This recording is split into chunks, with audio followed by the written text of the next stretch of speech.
This is my 2013 Ford F-150 with 265,000 miles, and it has a lot of problems.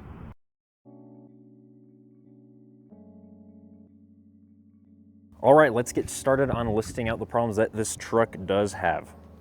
First things first, just a tiny bit of a witness mark, but the truck is leaking oil from the oil pan.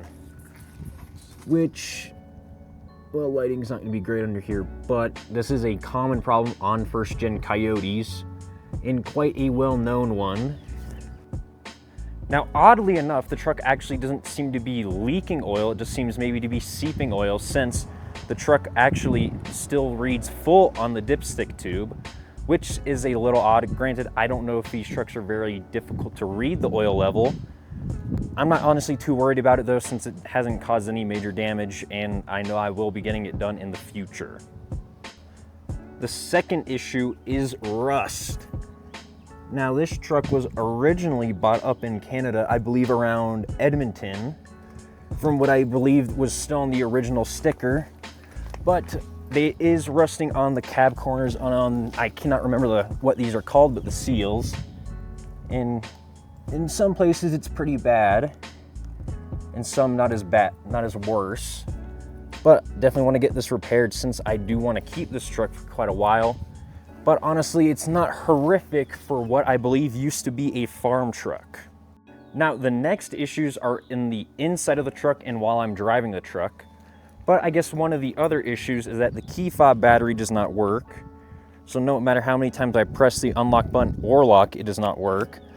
So to get into the truck, I just have to unlock it. And then it does this stupid little alarm thing to where I have to start it. Now, I was driving this truck earlier since I had to get some parts, since I'm actually going to start fixing some of the issues on the car today, or on the truck tomorrow. But the truck here and there does have the cam phaser rattle on startup. So that is something that I will need to fix in the future. But as an overall, the truck is pretty healthy for 265,000 miles. Still sounds like a very healthy Coyote motor, which I'm glad, since I will be towing with this thing and doing my daily duties with it. Now, the biggest issue the truck has at the moment, which I have parts for on order, which are supposed to get here today, is the leak that is up in this top corner of the truck.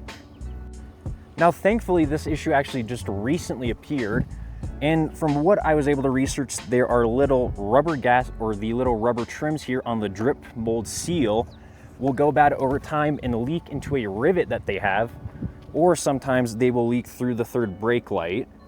The lighting on that's pretty bad, so you probably didn't see that very well. But I have put duct tape not only on the driver's side, but also on the passenger side of the truck to try and stop it.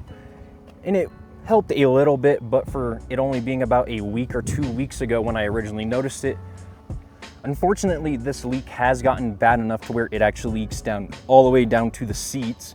So when I do replace the trim molding, and odds are I will go ahead and do the rear window seal along with the third taillight brake seal, I will go ahead and remove these and clean them, along with I will try and remove the headliner to try and get it maybe cleaned, or I might go ahead and reupholster it with something cheap off Amazon. And one of the last issues in the interior, and the only really big issue, is the torn steering wheel.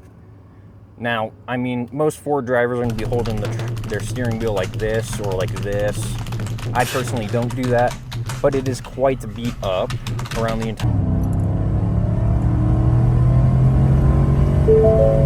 entire thing. And actually, when it does rain and I have to drive the truck, this thing gets really damp and it makes my hands really dirty. Granted though, I'm not really upset about it. It is what it is. I will get a new steering wheel just because I don't like this one. And I'll probably try and get something that matches the trim, or maybe go for a slightly different trim color.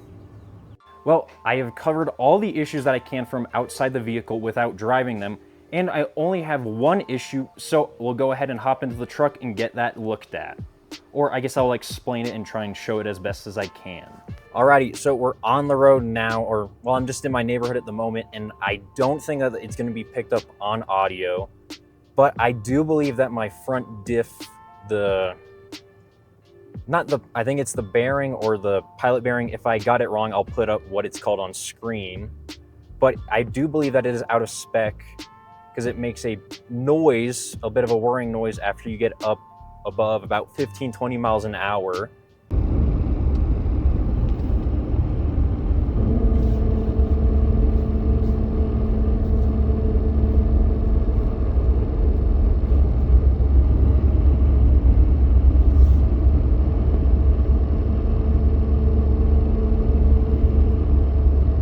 And it keeps going all the way up till like it about hits 50, 55 when you're driving.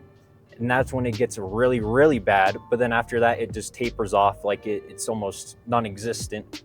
Granted, I did originally think that it was my rear diff, and I did find that the rear diff was a little low on fluid, so I have topped that off, and it did make it a little bit quieter.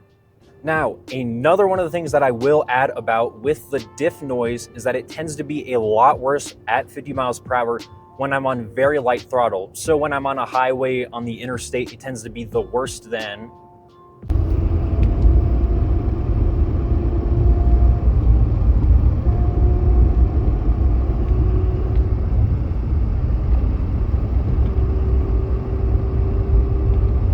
And another little aspect about this differential noise is that it almost sounds like when you're coming off throttle towards, when you're going to braking, let's say you're in your neighborhood, when you're going to brake, when you come off throttle, it sounds like kind of that's the IWE trouble that these trucks are common to have after however many thousands of miles since they just end up failing.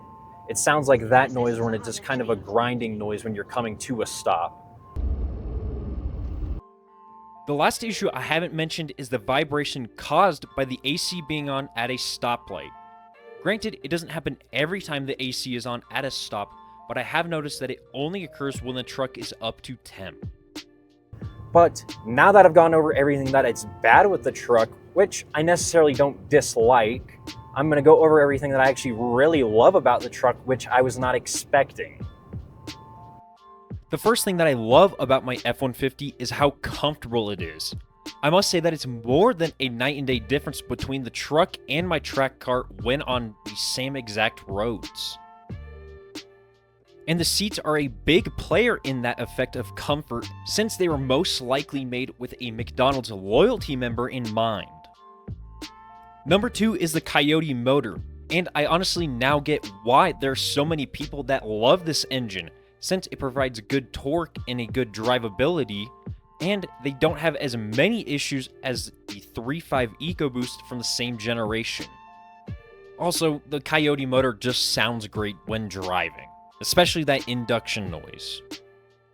The third great thing is how spacious the cabin is.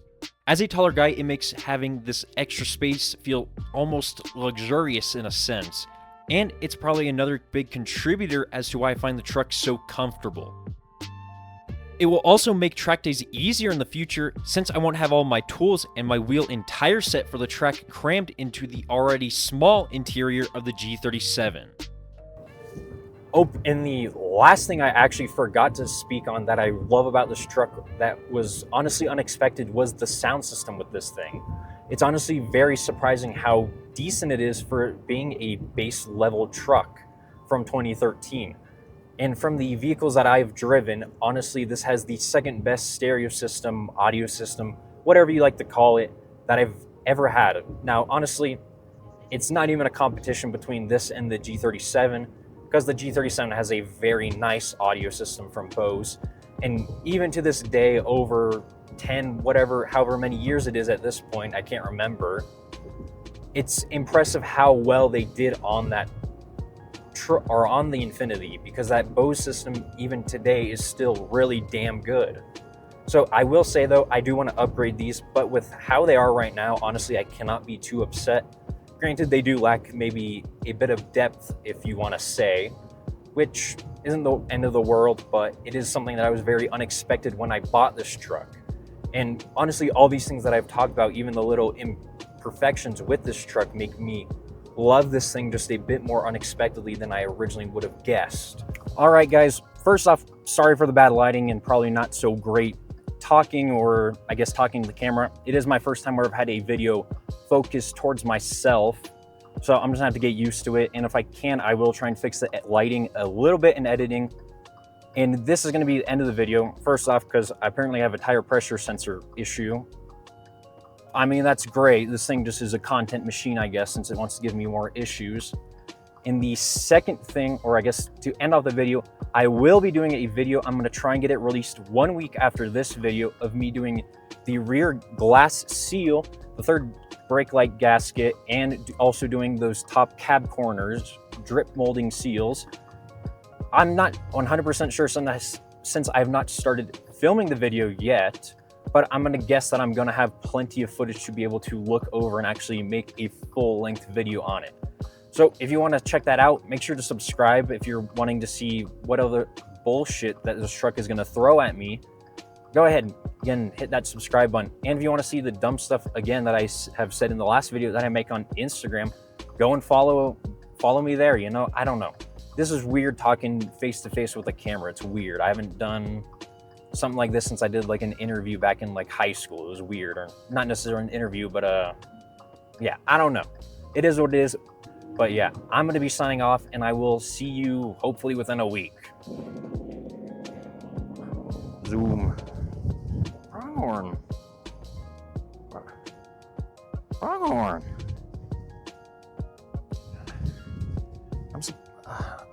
Fuck, I must be autistic as shit. Hello.